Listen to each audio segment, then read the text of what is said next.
오늘은 고난과 부활 시리즈 중에서 부활에 대한 것을 말씀드리겠습니다.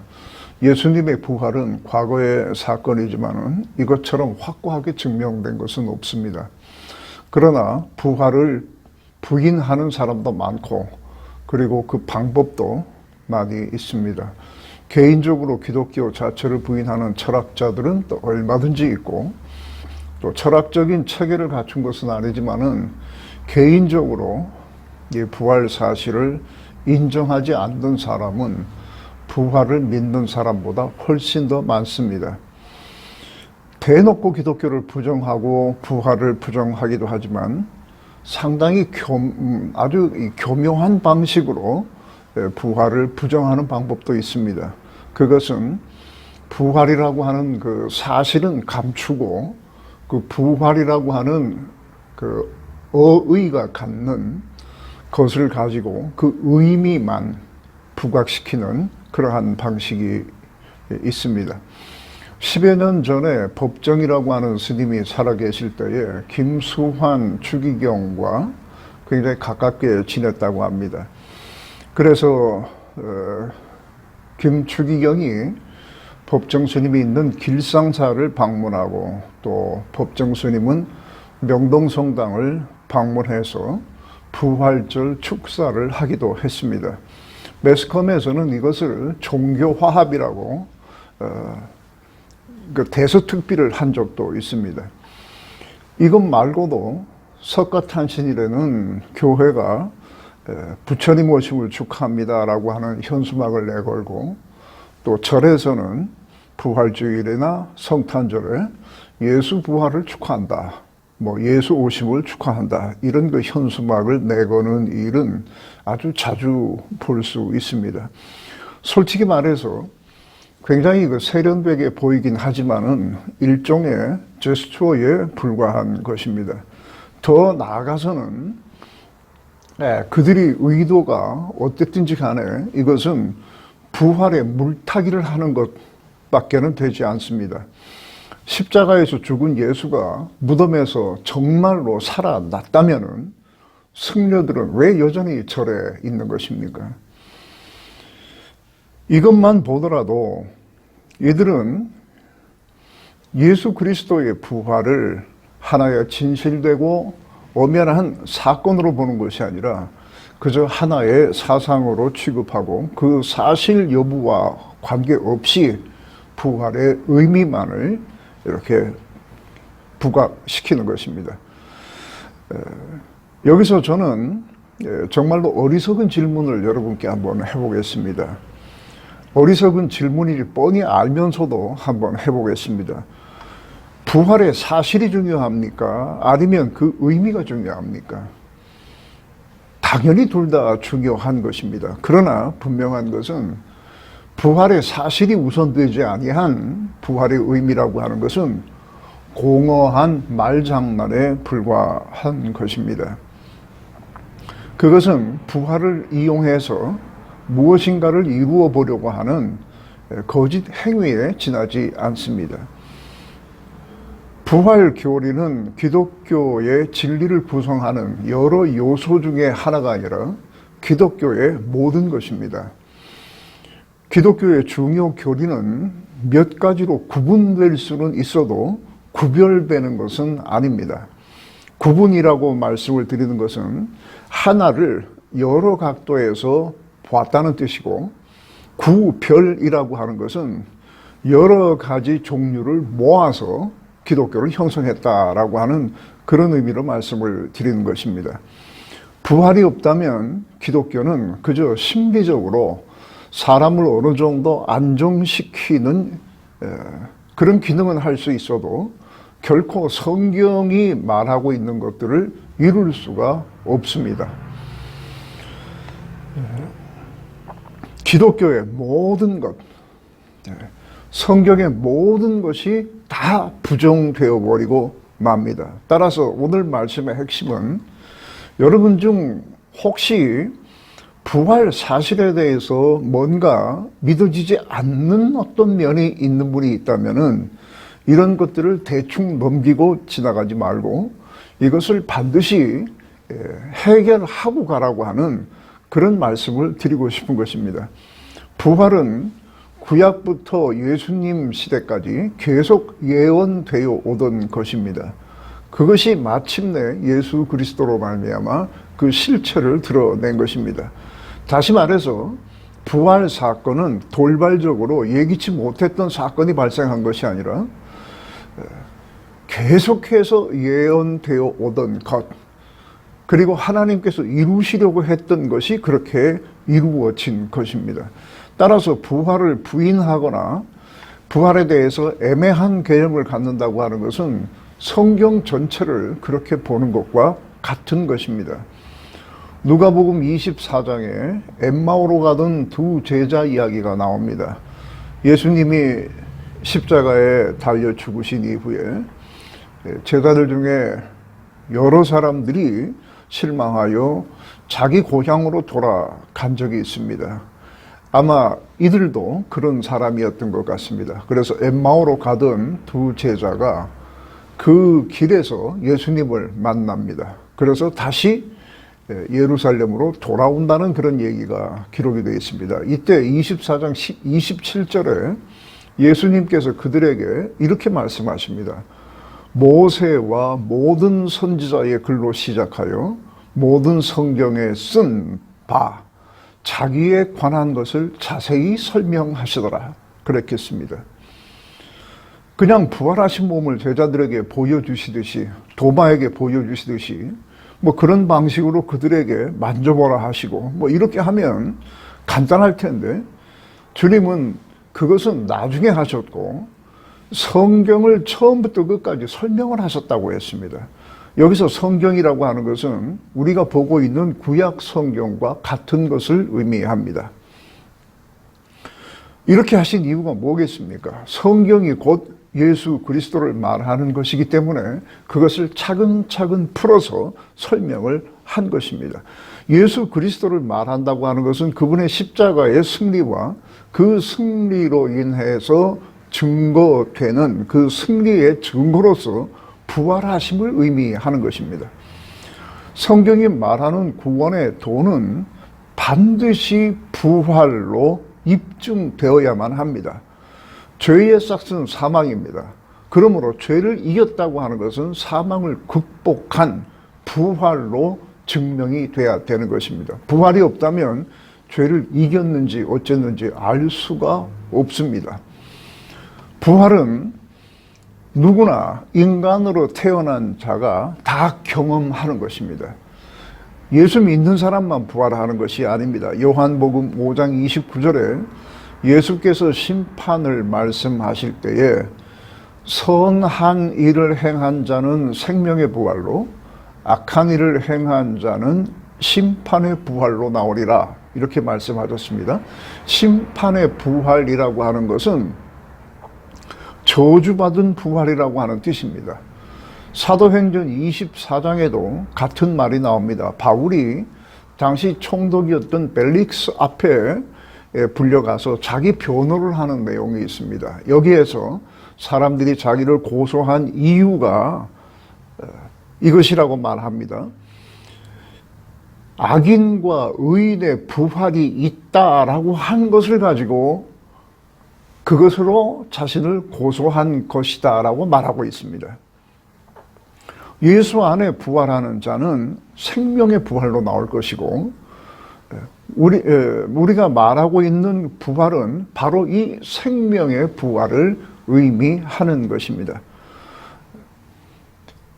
저는 다음 시간에는 이 생명의 부활이라고 하는 것은 어떤 것인가, 생명의 부활을 이룬 자들에게, 얻은 자들이 영원하게 산다고 하는 새 하늘과 새 땅, 그리고 거기에서 받는 상급은 어떤 것인가 하는 것으로 말씀을 이어가게 될 것입니다.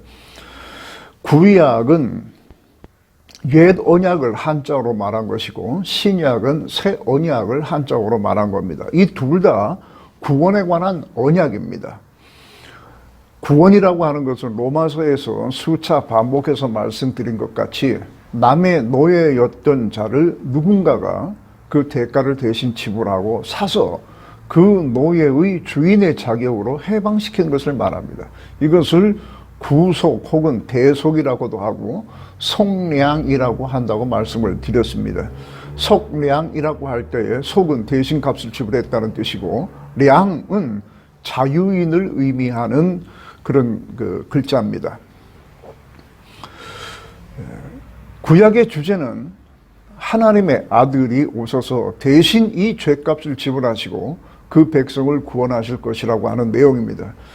이 사실을 믿게 하려고 하나님께서는 그 백성들에게 놀라운 능력으로 세상을 정확하게 섭리하시고 또 이끌어 가신다고 하는 것을 증명해 주셨습니다. 그리고 그 예언은 예수 그리스도 안에서 하나도 모자람이 없이 성취됩니다.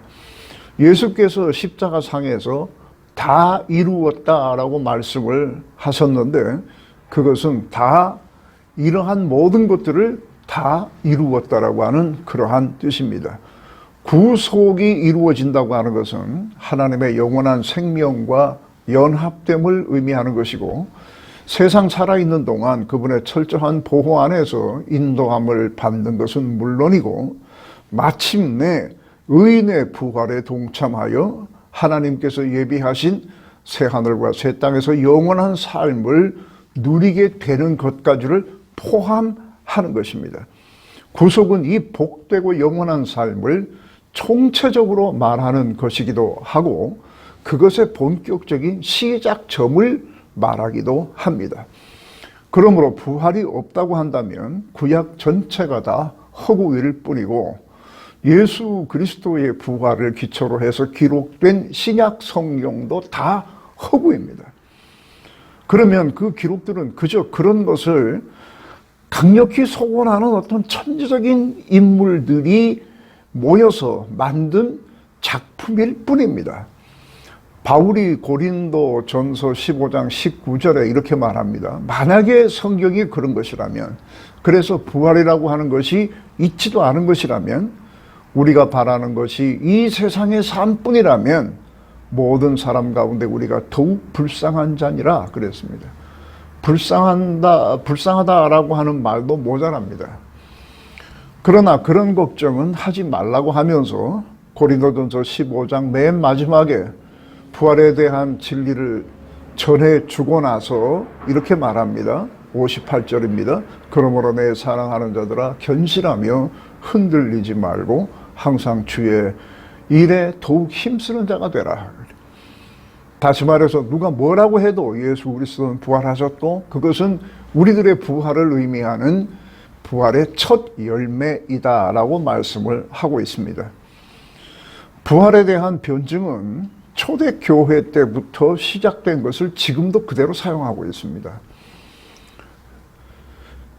그것을 약간 변형을 했거나 아니면 보완했거나 하는 그 정도입니다. 그러한 변증이 있었다는 것은 그때부터도 부활을 부인하는 사람들이 있었다는 것을 의미하는 겁니다.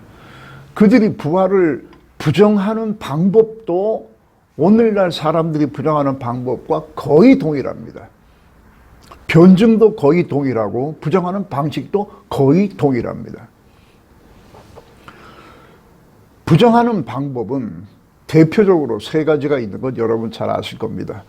첫째는 기절설이라고 해서 예수님은 십자가에서 죽은 것이 아니라 거의 죽었다가 주변의 도움으로 다시 회복되어서 무덤에서 나갔다는 것이고, 또 두 번째로는 시신 도난설이라고 하는 것이 있습니다. 누가 훔쳐갔다, 뭐 그런 얘기입니다.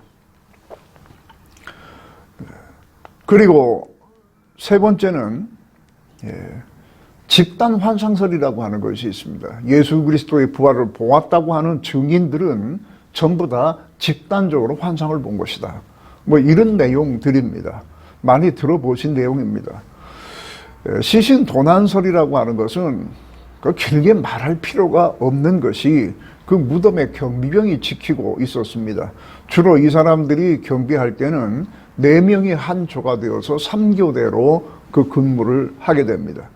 그리고 아리마대 요셉의 무덤의 문은 공처럼 생긴 아주 큰 돌을 약간 이렇게 경사진 방향으로 굴려서 그 무덤의 입구를 이렇게 쾅 하고 막는 겁니다. 공기가 통하지 않도록 쾅 이렇게 막는 것입니다.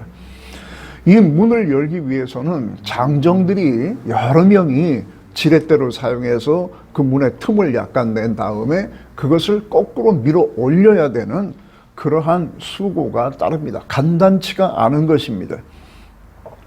그러므로 이 시신 도난설이라고 하는 것은 길게 얘기할 필요가 없습니다. 또 집단 환상설에 대해서도 사실은 이거 뭐 저도 많이 말씀을 드렸고 여러분도 많이 말씀을 들으신 겁니다. 이것도 말이 안 됩니다.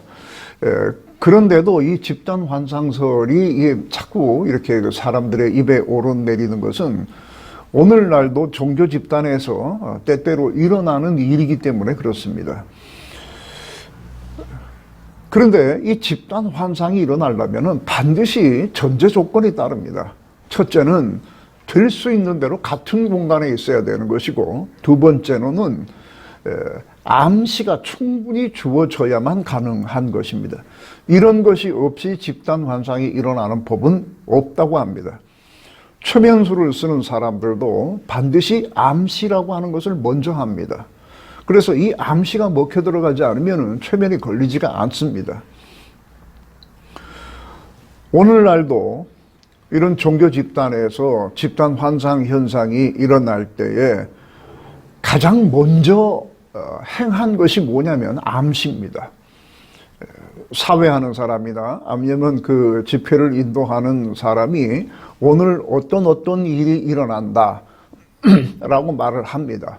그리고 그러한 일이 반드시 일어날 것이라고 하는 것을 더 확실하게 말하기 위해서 그전에도 그랬고 그전에도 그랬고 그전에도 그랬고 여기 오기만 하면 이런 일이 일어난다라고 하는 것을 계속 암시합니다. 여러분들은 오늘 무엇을 볼 것입니다. 무엇을 경험할 것입니다. 라고 하는 멘트와 함께 음악적인 요소, 또 실내 장식, 조명 이러한 모든 것들을 동원해서 암시를 줍니다. 그러면 그곳에 참여한 사람들은 자기도 모르게 이미 그러한 일이 자기에게도 일어날 것이라고 하는 큰 기대로 충만하게 됩니다. 그러면 설교자가 나와서 한마디만 해도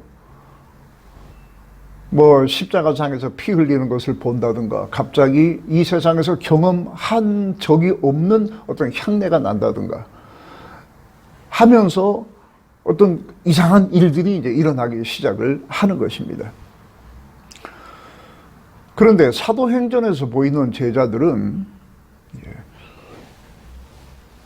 이 복음서 끝에서 보이는 제자와 똑같은 사람들입니다만은 복음서 끝부분에서 묘사하는 제자들과 사도행전에 기록한 제자들의 모습은 완전히 다릅니다.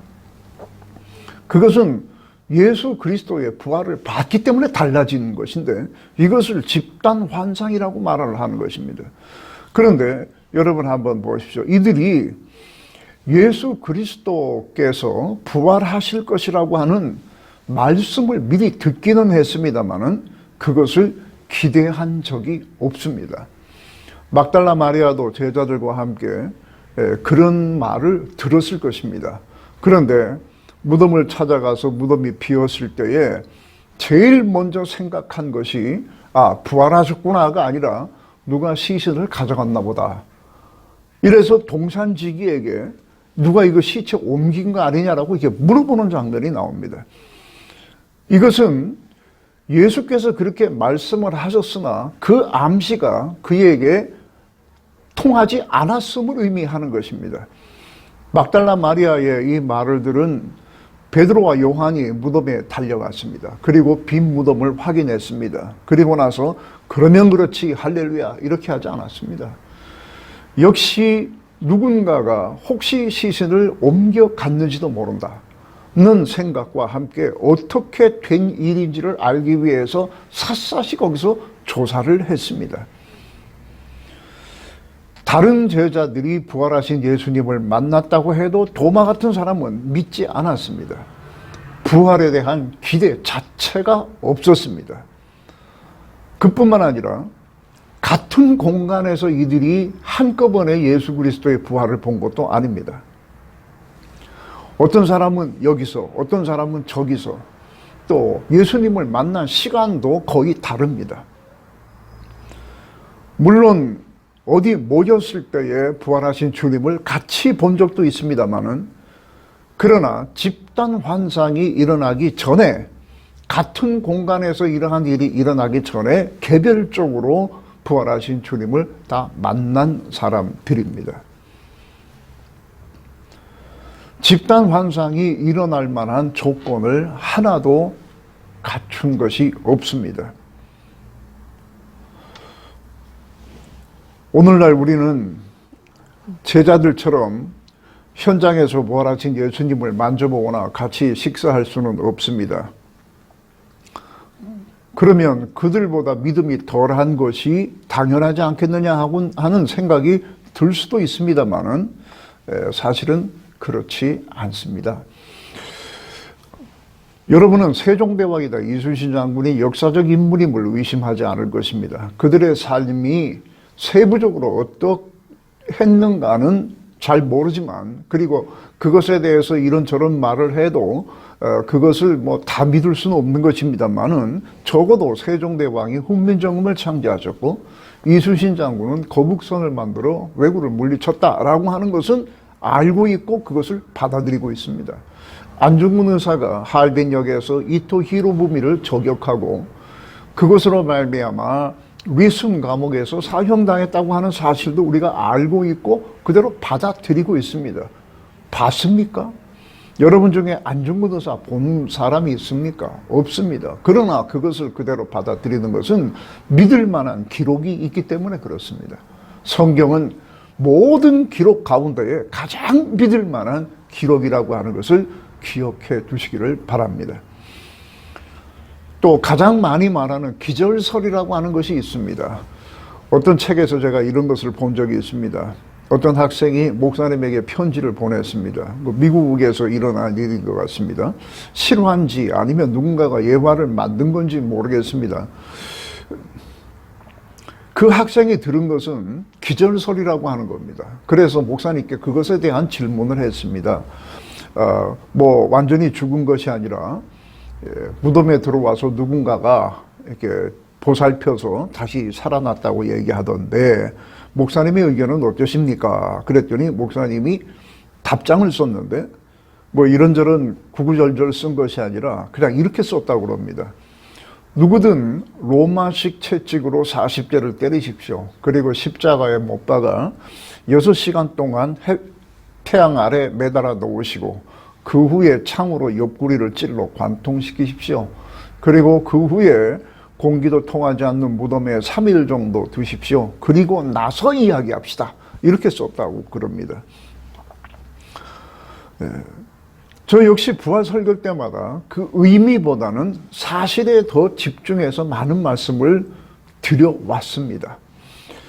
제가 이렇게 저렇게 이 설교를 하려고 이렇게 과거에 했던 것을 한번 이렇게 찾아봤더니 이것을 모으면은 한 600-700페이지 정도 책이 될 정도로 그렇게 많은 말을 했는데 그 내용의 거의 대부분이 사실 확인이고 그 사실에 따른 의미가 그 뒤에 들어있는 것이었습니다. 2000년 내내 부활은 여러 가지 공격을 받았습니다만은 오늘날까지 한쪽 모서리조차 부서진 것이 없습니다. 그대로 견고합니다. 제자들은 직접 봤지만 우리는 못 봤다. 이것도 말이 안 됩니다. 기록이 있습니다. 그리고 기록에는 예수 그리스도께서 부활하셨다고 하는 단서들이 충분히 있습니다. 부활을 증명할 수밖에 없는, 증명되는데 충분하고도 남는 그러한 단서들이 있습니다. 이 증인들의 활약은 대단했습니다. 사실 증인이라고 하는 것은 많으면 많을수록 그 사건이 좀 더 정확한 사건이 되는 것이 아닙니다. 2명만 있어도 그 사실은 사실입니다. 문제는 그 2명의 증인이 거짓말을 하느냐 참말을 하느냐 하는 겁니다. 이들은 부활 때문에 목숨을 건 사람들입니다. 부활을 말했다고 해서 순교한 사람들입니다. 그렇게 말을 하게 되면 자신의 장래가 어떻게 될지 모르는 사람들이 아닙니다만은 계속해서 부활을 증거했던 사람들입니다. 그런데 이 사람이 2명 정도가 아니라 수없이 많습니다. 소위 기자들이 어떤 사건이 하나 있으면 크로스 체크를 한다고 그럽니다. 이것이 사실인가 아닌가를 알기 위해서 어떤 사람이 말하면 그것을 역으로 다시 다른 사람을 통해서 확인해보고 그것을 또 역으로 적용해보고 하는 이 크로스 체크라고 하는 것을 하게 되는데, 크로스 체크를 수천 번을 해도 부활은 사실로 남습니다. 이미 예수 그리스도의 부활 사실은 이렇게 확고하게 증명이 됩니다. 그런데 문제가 있습니다. 그 문제는 죄인들이 부활이 사실이든 아니든 인정하고 싶어 하지를 않는다는 것입니다. 우리는 때때로 엄연한 사실인 것도 인정하고 싶지 않을 수가 있습니다. 받아들이고 싶지 않을 수가 있습니다.